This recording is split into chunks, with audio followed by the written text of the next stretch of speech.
নবী বলেছেন, তোমরা যারা বিচারকের দায়িত্ব পেলা, তোমার নিজের গলায় নিজে ছুরি চালাইলা। কারণ বিচারক যদি আল্লাহর খুশি মতো বিচার না করে, তার জান্নাত হবে না, ঠিক কিনা? আমাদের তো আরো সৌভাগ্য, মুসলমান যেহেতু জান্নাত হবে না, তো অমুসলিম দিয়ে আমরা বিচার করব। জাতি কত খুশি, মুসলমানের বিচার করে মুসলিম, আলেমের বিচার করে কাটা মুশরিক। আপনি খুশি না? বগল বাজান। আর আমরা সাপোর্ট করে দোয়া ইউজ করেন। কিসের তোমার দোয়া ইউজ? 3.5 হাত কবর আছে।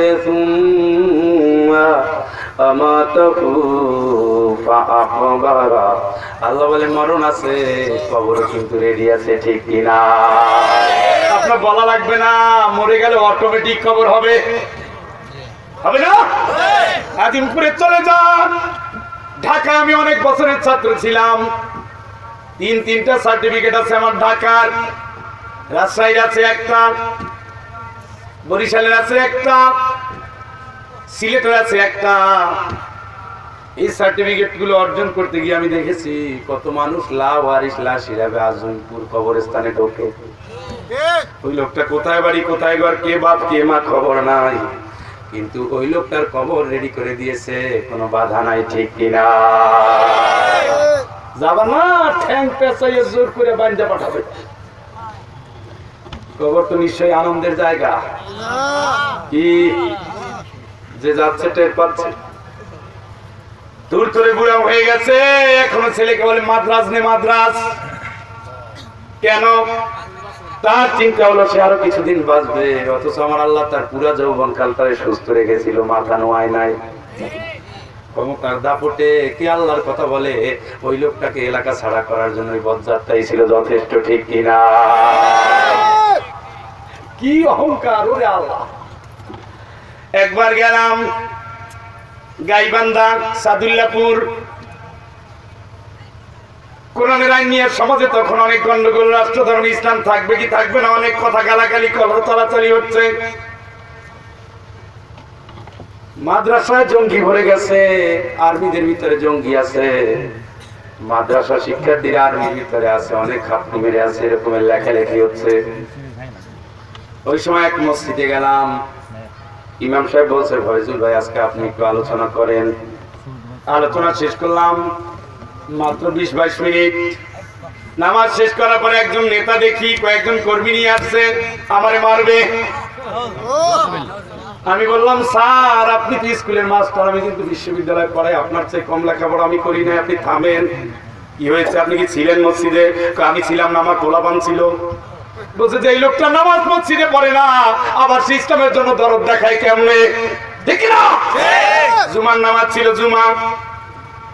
অনেক খাঙ্কিতা কি অনেক বড় নেতা সে, শুধু মজলুম অবস্থা। আমি একটা কথা বলেছিলাম, আমি যদি হক কথা বলি আপনার এই দম বেরাগুল, আমার সামনে আল্লাহ পাক আমাকে আপনার হাত কেন আয় দিবে। জাতীয় পার্টির একজন নেতা ছিল, ঠিকই তো বলছে হুজুর, তুই তার সাথে বেয়াদবি করলি কেন? লোকটা মুসাফির। কি করেছে তোর নেতা আমি জানি না, হুজুরের সাথে যদি আরেকবার বেয়াদবি করো তোরে কিন্তু আমি ছেড়ে দেব না। আমি বললাম, আপনি সাক্ষী, আল্লাহ সাক্ষী, এই মসজিদের মুসল্লি যাদের নিয়ে নামাজ পড়লাম সবাই সাক্ষী, এই লোকটা যদি আমার আগে মরে আল্লাহ আপনাদের নিদর্শন দেখাই নেবে, সুবহানাল্লাহ। বছর পরে গেলাম ওই মাদ্রাসায়, ওই মসজিদের সামনে মাদ্রাসা, ক্যাডেট মাদ্রাসা মাহফিল। যে ইমাম সাহেব আমারে আলোচনার জন্য দিয়েছিলেন, উনি বললেন, হুজুর একটা খবর আছে। কি খবর? অমুক নেতা তো বিছানায়। বললাম, আমি তো অভিশাপ দিয়েছিলাম, কারণ এত বড় অপমান করার সাহসে বাংলাদেশে কেউ দেখায় নাই। কারণ উনি হাই স্কুলের টিচার, আমি কোথায় বিশ্ববিদ্যালয়। ওনার চেয়ে কয়েকটা ডিগ্রি আমার বড় আছে, ওনার চেয়ে তো কোরআনের জ্ঞান অন্তত আল্লাহ আমাকে বেশি দিয়েছে, ঠিক কিনা? তুমি নেতার পূজা করো, আমরা গোলামি করি আল্লাহ। নবীর গায়ে নির্মাণ আছে, নবী তারপর অন্যায়ের সাথে আঘাত করে নাই, ঠিক কিনা? নবীকে কারাগারে রেখেছে, নবী হাত মিলায় নাই। নবীকে অত্যাচার করেছে, সারা শরীর রক্তাক্ত করেছে, নবী থেমে যায় নাই। দেশ থেকে বহিষ্কার করেছে, নবী আল্লাহ ছাড়া কারো কাছে মাথা নোয়ায় নাই, ঠিক কিনা? নারে তাকবীর, নারে তাকবীর, ওরে সুজার আলো, ওরে সুজার আলো। ও বন্ধু, আমি চলে গেলাম বললাম ভাইরে মাহফিল তো রাত্রি বেলায়, চলেন একটু যাই। গেলাম, ঠিকই দেখি শরীরটা শুকিয়ে গেছে। সালাম দিলাম, আসসালামু আলাইকুম স্যার। তাকায় এসে ওয়ালাইকুম বলার সুযোগ নাই। বললাম স্যার আমি কিন্তু ওই লোক দেখতে আসছি। সব মানুষের মুসল্লিদের সাক্ষী রেখে মুসাফির আমি জুমার দিনে আল্লাহর কাছে শাহাদাত আঙ্গুল তুলেছিলাম, আল্লাহ দোয়া কবুল করেছে। 1 বছর যাওয়ার আগে আপনি বিছানায় পড়ে গেছেন। সুবহানাল্লাহ। বউটা পাশে এসে দাঁড়িয়েছে। আমি বললাম আপনার স্বামী একটা কাট্টা বেঈমান। একদিন মুসাফির আমি হক কথা বলার কারণে মানে নাই, আমাকে মারার জন্য এসেছে। আরে শিক্ষক উনি, আমিও শিক্ষক, কোরআনের কথা বলার জন্য এসেছি। হক কথা মানতে পারলো না, ওনাকে আমি অভিশাপ দিয়েছিলাম। ওই লোকটা বিছানায় পড়ে গেছে। আপনার স্বামীকে বললেন একজন আলেম এনে যেন তওবা পড়ায়। বলার উদ্দেশ্য ছিল অন্তত সে আমার কাছে মাপ চাও, কিন্তু দেখলাম তাও চায় নাই। তারপরে মাহফিলে সে ঘোষণা দিলাম, জাতির মানুষেরা তোমরা সাক্ষী ছিলাম, 1 বছর আগে এই লোক আমারে অপমান করেছিল। নবীর সাথে বেয়াদবি করার কারণে আবুল আহাব মাটি পায় নাই, দুনিয়া থেকে নিকৃষ্ট বিদায় নিয়েছে, ঠিক কিনা? এই আবুল আহাবের উত্তরসূরিরা দুনিয়া থেকে বিদায় নিবে, আল্লাহর কসমের কোনো ব্যতিক্রম হবে না, ঠিক কিনা? সেই লোকটা পরে কিছুদিন যেতে না যেতে দুনিয়া থেকে বিদায়। আমি ওই মাহফিল ধরে যাচ্ছি রংপুর, ওখানে চা খাওয়ার জন্য নামলাম। একটা ছেলে আসছে মাথা নত করে, বলতেছে কি ব্যাপার কে তুমি? বলছে হুজুর আপনি যে অমুক দিন মসজিদে অত বছর আগে আলোচনা করেছিলেন আমার মনে আছে। তারপরে যেহেতু লোকটা দুনিয়া থেকে বিদায় নিয়েছে, আপনি তারে ভুলে যান, আল্লাহর রাস্তে ক্ষমা করে দেন। আমি বলেছি এইটাকে যদি ক্ষমা করা হয়, নবী ক্ষমা করেছেন, আমরাও ক্ষমা করে দেব, কিন্তু আমার আল্লাহর কোরআন বলছে অসংখ্য নিদর্শন আমি দেব। পাপীরা দুনিয়ায় যত দম্ভ দেখাক, আল্লাহর কাছে তাদের কোনো গুরুত্ব নাই, ঠিক কিনা? কবরে আছে সোনার চান, টের পায় এখন কোন আব্বাই তারে বাঁচাবে বুঝতে পারতেছে, ঠিক কিনা? অথচ দুনিয়ায় যখন ছিল মাথা উঁচু করে, নত হয় না, আল্লাহর কাছে সারেন্ডার করে না, খায় দায় বাম হাত দিয়ে খায়, অর্ধেক খায় বাকি অর্ধেক ফালাই দেয়। আল্লাহর কোরআন ওরা বেঈমান, ইয়াকুলুনা কামা তাকুলুল আনাম, জানোয়ার যেমন খায় জানোয়ারের স্বভাবে তেমনি খায়, ঠিক কিনা? এই জন্য আল্লাহ রাব্বুল আলামিন বলেন যারা আল্লাহর গোলাম, মাথা নত করে তারা চলে, আল্লাহর বিধানের কাছে নত হয়। সামিনা পড়েন সবাই, সামিনা ওয়া আতানা গুফরানাকা রব্বানা ওয়া ইলাইকাল মাসির। আল্লাহু আকবার। ওরে ভাই, এই দোয়া নবী পড়তেন।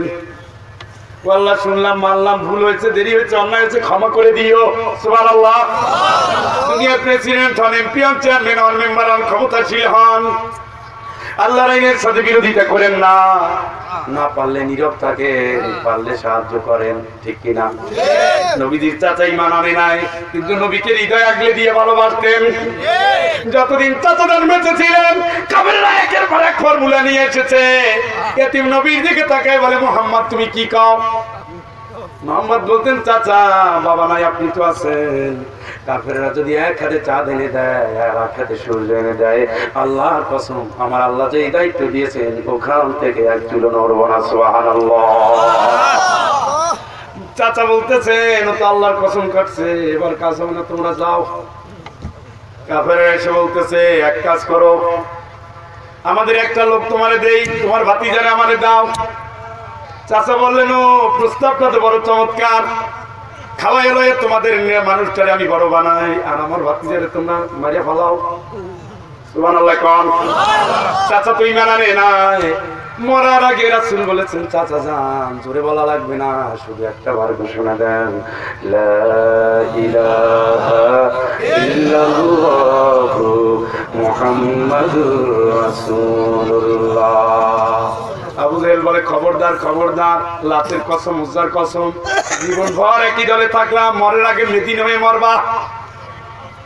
রাসূল বললেন, চাচা জোরে বলার দরকার নেই, একটু মনে মনে বলেন আল্লাহু আকবার। কিন্তু না, বলে নাই, মরে গেল। নবী এত কান্না কারোর জন্য কাঁদেন নাই যত চাচার জন্য কেঁদেছেন। তার জন্য দোয়া করতেছেন আল্লাহর কাছে। আল্লাহ পাক জানিয়ে দিলেন, নবী যতই তুমি দোয়া করো মুশরিকের জন্য কোনো দোয়া আমি কবুল করব না, ঠিক কিনা? ইসলাম ভালোবাসলে হবে না, ইসলামী ব্যক্তির ভালোবাসলে হবে না যদি তার আন্দোলনে যোগ না দেন, ঠিক কিনা? হাদিসের ভিতরে আছে সবচেয়ে ছোট গুনাহ, ছোট শাস্তি দেওয়া হবে তার চাচাকে একজোড়া জুতা পরিয়ে দেওয়া হবে, জাহান্নামের জুতা। আল্লাহু আকবার। আরো আস্তে করে আল্লাহু আকবার। আল্লাযীনা কাফারু কুত্তিয়াত লাহুম থিয়াবুম মিন নার। আল্লাহ পাক বলেন জাহান্নামে যারা যাবে তাদের গায়ের পোশাক হবে আগুনের। আল্লাহু আকবার। মাকামিউ মিন হাদিদ, লোহার মুগুর থাকবে তাদের আঘাতের জন্য। শাজারাতাল যাকুম, যাকুম গাছের ফল হবে পাপীদের খাবার। কত যারা রক্ত পুষ এগুলো হবে তাদের খাবার। পুরা জাহান্নামটা থাকবে, জাহান্নাম থাকবে আগুনের, দেয়াল হবে আগুনের। চাচারের কোনো শাস্তি দেওয়া হবে না, শুধু ছোট্ট একটু শাস্তি দেওয়া হবে, পায়ে একজোড়া জুতা পরিয়ে দেওয়া হবে আগুনের জুতা। ওরে ভাই, চুলে জ্বালাতে গিয়ে হাতে একটু আগুনের চাকা লেগেছে, কত কষ্ট, কথা বলেন। সারা শরীরটাকে যখন আগুনের ছাই করে দেওয়া হবে, কুল্লামা নাদিজাত জুলুদুহুম বাদদালনাহুম জুলুদান গায়রাহা। সুবহানাল্লাহ। 63 ফুট লম্বা চওড়া হবে, 63 ফুট চওড়া হবে জাহান্নামীদের চামড়া। বডিটা কেমন হবে? রাসূল বলেন একটা ঘোড়া, দুরন্ত ঘোড়া যদি এই কাঁধের উপর দিয়ে ছেড়ে দেওয়া হয়, আর এক কাঁধ পর্যন্ত ঘোড়াটার পৌঁছতে সময় লাগবে 3 দিন। সুবহানাল্লাহ। এক একটা দাঁত হবে উহুদ পাহাড়ের সমান, এক একটা দাঁত হবে উহুদ পাহাড়ের সমান। 70,000 লোহার জিনজির তাদের পায়ে পরানো হবে। আল্লাহু আকবার। জাহান্নামের গর্তটা কেমন হবে? নবীজি বলেন জাহান্নামের দরজা দিয়ে যদি উহুদের মতো একটা পাহাড়কে ছেড়ে দেওয়া হয়, ওই পাহাড় জাহান্নামের তলায় আসতে সময় লাগবে 70 বছর। সুবহানাল্লাহ। সুবহানাল্লাহ। কুল্লামা আরাদু আইয়াখরুজু মিনহা, যখনই ওখান থেকে কেউ বের হতে চাবে পারবে না, না জাহান্নামের ফেরেশতা এমন আঘাত করবে উপর থেকে সে নিচের ভিতরে ধরাশায়ী হয়ে যাবে। সুবহানাল্লাহ। ফানাদাউ ইয়া মালিক লিয়াকদি আলাইনা রাব্বুকা ক্বালা ইন্নাকুম মাকিসুন। আল্লাহু আকবার। জাহান্নামের ফেরেশতা মালিককে ডাকতে বলে, মালিক আল্লাহরে বলে দাও আল্লাহ যেন আমারে শেষ করে ফেলে, আর তো পারি না। আল্লাহু আকবার। ফেরেশতা বলে কথা বলে কোনো লাভ হবে না।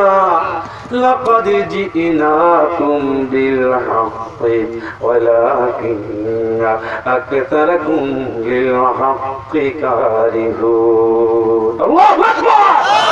কোরআন তো তোমার কাছে এসেছিল, অস্বীকার করছো, মানো নাই। কোরআনকে যেমন মানো নাই, আল্লাহ আজকে তোমার কথা শুনবে না, ঠিক কিনা? ঠিক কিনা? এই জন্য আল্লাহ পাক জানিয়ে দিলেন একটাই কিতাব তোমরা ধরো, ফামান তাবিয়া হুদায়া ফালা খাউফুন আলাইহিম ওয়ালা হুম ইয়াহজানুন। আল্লাহু আকবার।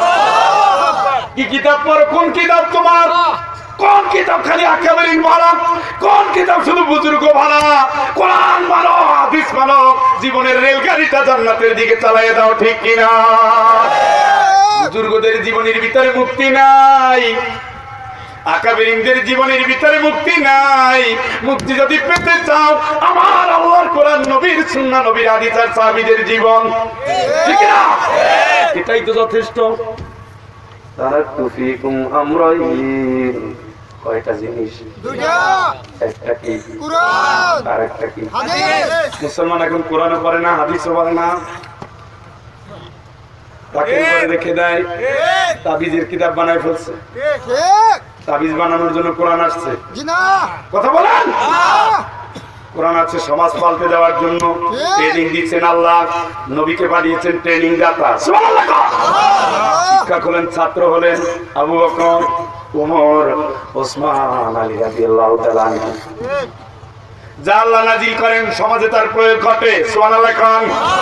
আল্লাহ বলছে সুদ হারাম, নবী বলছেন সুদ হারাম, সাহারা বলে সুদ হারাম। সুবহানাল্লাহ। আল্লাহ বলছেন মদ হারাম। হাদিসের ভিতরে এসেছে মদের গ্লাসটা মুখে হঠাৎ করে শুনছে মদ হারাম, ফেলে দিয়েছে, পুরো মদিনায় মদের বন্যা বয়ে গেছে। সুবহানাল্লাহ। আল্লাহ বলেছেন খবরদার বোনের হকে হাত দিবি না। কাঁপতে কাঁপতে হাজির, খবরদার ইন্নামা ইয়াকুলুনা ফি বুতুনিহিম নারা, ইয়াতীমের সম্পদ যে খায় পেটের ভিতরে আগুন ঢুকায়। ঠিক না? সাহাবীরা বলে ইয়া রাসূলুল্লাহ ইয়াতীমেরটা খাবো না ছোবো না, আপনি নেন। সুবহানাল্লাহ কোন যা বলে তাই কার্যকর, সময় লাগে কয় সেকেন্ড। সুবহানাল্লাহ। সেই কোরআন আছে না নাই? শুধু ঈমান আমরা নাই, শুধু আমল আমাদের নাই। আমলের পথ এখন বিভিন্ন হয়ে গেছে, কোরআনের আমল দিয়ে বাংলাদেশ ধোয়া যায় না। ঠিক কিনা? কি বলবেন, কত বলেন, কোন জায়গায় বলবেন? যে জায়গায় হাত দিবেন সে জায়গায় ভেজাল। রাষ্ট্রকে যদি বলা হয় কোরআনের কথা স্মরণ করিয়ে দেওয়া হয়, আল্লাযীনা মাক্কান্নাহুম ফিল আরদি আকামুস সালাহ ওয়া আতাউয যাকাত ওয়া আমারু বিল মারুফ ওয়া নাহাউ আনিল মুনকার। মুসলমান যদি রাষ্ট্রীয় ক্ষমতা পায়, নামাজ কায়েম করবে, যাকাত আদায় করবে, নেকের পথে চলবে, অন্যায়কে নির্মূল করবে। ঠিক কি না? অন্তত এইটা তো আছে এই দেশে। কি কোরআন দিয়ে রাষ্ট্র চলছে? তাহলে অন্তত বিচার তো চলে। কি আপনার তো মহা খুশি, আমি যারা ভোট দিয়েছিলাম সে কাজের মতো কাজ করতেছে। জান্নাত শ্বশুর বাড়ি না দোস্ত। খালি মরিয়া দেখেন কি শান্তি লাগে। মরার আগে মরার চিন্তাগুলো করেন, কয়টা প্রশ্ন কবরে ঘুমিয়ে গেছে নাকি? আর বিধান মানবো, মানতেছি তো। বউরে বোরখা পরাও, হিজাব দাও, কারণ আর বিয়ের সময় তো সবাই একটা করে বোরখা কিনে দিলেন। 18 বছর মেয়ের স্যাম্পল নিয়ে যায় স্কুলে, আর দাদার হাতে তসবিহ। ফেলে দেবো তো তসবিহ, ফেলে দাও। পর্দা ফরজ, তসবিহ নফল। নবীজির জিন্দেগিতে তসবিহ ছিল না, হাত গুনে গুনে ইবাদত করতেন। সুবহানাল্লাহ। বেশি বুজুর্গ হয়ে গেছো তুমি, পর্দাকে ফালাইয়া দিয়া স্যাম্পল বানাইয়া জনসনের সমাজ করার জন্য তোমার মতো বেনামাজি নামাজি যথেষ্ট। ঠিক কি না? কি বড় বুজুর্গ, মাথায় টুপি দিয়েছে, এদিকে আবার দাড়ি নাই, আবার হাতে তসবিহ আছে। কত কাহিনী চলতেছে এই দেশে। আল্লাহ কয় নবী ওরা হিসাবের এই বাইরে। সুবহানাল্লাহ। কোন ওয়াদারিল্লাযীনা তাখাযু দীনাহুম লাহওয়ান ওয়া লাইবা, ইসলামটা যারা তামাশায় পরিণত করেছে, খেলনায় পরিণত করেছে, ওদেরকে নিয়ে তুমি মোটেও চিন্তা করো না, ওরা হিসাবের বাইরে, ওদের ছেড়ে দাও। কে বলছে? কে বলছে? মহিলা একবার মাথায় কাপড় দেয়, কতক্ষণ পর খোলে। কি বেকুব, মাথায় একটু সিফটি বিল লাগা লাগা, এত পরে কামনে মাথা থেকে জর্জেট মাথায় দিতে কে বলছে আহম্মক? কতক্ষণ পর পর খোলে, পাশে যে লোকটা বসে আছে হাত নাড়াচাড়া করায়, তার চোখ যায়, দেখা যে মহিলা কত সুন্দর লিপস্টিক মেরে আসছে, আমার বোর তো এত সুন্দর লিপস্টিক নাই। কি আসছে না? তুমি যদি বোরখা পরো তাইলে আবার কপালে টিপকানো কথা বলেন। তোমার উদ্দেশ্য কি? তোমার উদ্দেশ্য কি? সন্তান ছেলের সাথে ঘুমানোর সময় মা সন্তানের 7 বছর যদি হয়, ছেলের একই বিছানায় ঘুমানো হারাম। 7 বছর সন্তান যদি ছেলে সন্তানের বয়স হয়, ওই বিছানায় মায়ের সাথে ছেলে ঘুমাতে পারবে না। কথা বুঝে যায়? যদি তোমার দেহটা এত সুরক্ষিত আল্লাহ করতে চান, সেই দেহটা 10 জায়গায় দেখানোর জন্য তো পাগল হয়েছে কেন? তোমার উদ্দেশ্য কি? তোমার উদ্দেশ্য যদি থাকে দেশের মানুষ তোমার চেহারা দেখে প্রশংসা করবে, আজাদ ফাতেমা থেকে তুমি কিচ্ছু শিখে নাও না। ঠিক কি না? আল্লাহর বান্দি বলে গেলেন, স্বামী মরে তো যাব, বাবা বলে দিয়েছেন তার বিদায়ের পরে সবার আগে তার সাথে আমার দেখা হবে। আমি যখন মরে যাব, রাতে আধারে আমারে খবর দিও। আমি যখন মরে যাব বেশি সাহাবীদেরকে জানার প্রয়োজন নাই, অল্প লোক নিয়ে আমার জানাজা দিও, রাতের অন্ধকারে আমার জানাজা দিও, আমার কবরে দাফন করে দিও। আলী রাদিয়াল্লাহু তাআলা আনহু বলেন, কেন এই কথা বলছো ফাতেমা? আল্লাহর বান্দি জবাব দেন, পর্দা যখন থেকে ফরজ হয়েছে আমাকে বাইরে কেউ দেখে নাই। আমি যদি মরে যাই কফিনের ভিতরে লাশ থাকবে ঠিকই, সাদা কাপড়ে যদি আমি মোড়ানো থাকবো, মানুষ দেখে যদি বলে ফাতেমা এতটুকু লম্বা ছিলেন, তার দেহটা এতটুকু মোটা ছিল, কোন মানুষ যদি কোনো কথা বলে কিয়ামতের ময়দানে এই ফাতেমা আল্লাহর কাছে জবাব দিতে পারবো না। সুবহানাল্লাহ, সুবহানাল্লাহ। সাইয়্যিদাতুন নিসা, জান্নাতের সরকারি নেত্রী ফাতেমা এই কথা বলেছেন স্বামীরে। আর তুমি বোরকা পরো, কতক্ষণ পর পর মাথা থেকে খুলে যায়। তুমি আসলে তোমার জীবনকে ভালোবাসো, আল্লাহর আইন তুমি ভালোবাসো না, ঠিক কিনা? আর যেই স্বামীরা বোরকা কিনে দেয় না, ওগুলো হলো দায়ুস নাম্বার 1। আলাউদ্দিন আইএমসি মিডিয়া, কুরআন হাদিসের কথা বলে।